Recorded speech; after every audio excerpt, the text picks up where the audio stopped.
যন্ত্রচালিত রিক্সা মহাসড়কে চলাচল করা বন্ধ করা হয়েছিল।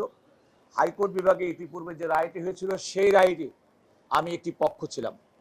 সে সময় তৎকালীন সিটি কর্পোরেশনের আইনজীবী হিসেবে আমি আইনি বিষয়টি যে রায়ের মধ্যে উল্লেখ করেছিলাম সেটি আজকে আদালতের সামনে মাননীয় চেম্বার বিচারপতির কাছে উল্লেখ করেছি।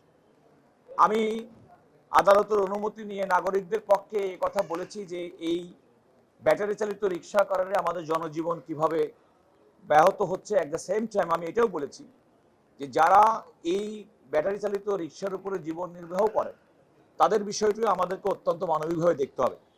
তবে যেহেতু সর্বোচ্চ আদালতের একটি বিষয়, একটা আইনি কাঠামোর মধ্যে না এনে যেন কোনো রকম কোনো সিদ্ধান্ত গ্রহণ করা না হয়। যেমন আমাদের লার্নেড বন্ধু ব্যারিস্টার সানজিদ সিদ্দিকী উল্লেখ করেছেন, বাস্তব কথা হচ্ছে আমাদের যে সমস্ত যন্ত্রচালিত গাড়ি, আমাদের প্রাইভেট কার, ট্রাক, বাস, এগুলো কিন্তু সড়ক পরিবহন আইন দ্বারা এবং সেক্ষেত্রে লাইসেন্স নেওয়া হয়, ড্রাইভারদের লাইসেন্স দেওয়া হয়।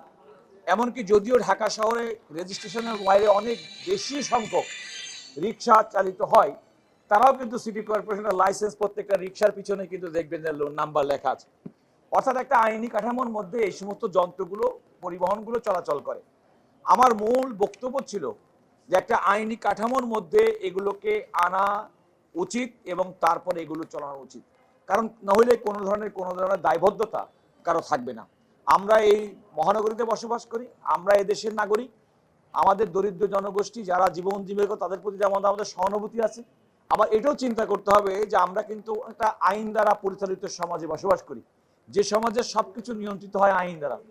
আপনি এখন লক্ষ্য করে দেখুন, যারা রিক্সা চালায়, কষ্ট করে চালায়, তারা কিন্তু একটা আইনি কাঠামোর মধ্যে রিক্সাটা পরিচালনা করছেন, অন্যান্যরা করছেন। এমনকি সিটি কর্পোরেশনের বাইরের অনেক জায়গায় ঠেলা গাড়িরও কিন্তু একটা লাইসেন্স লাগে, অথচ এই ক্ষেত্রে কিন্তু এটি করা হয়নি।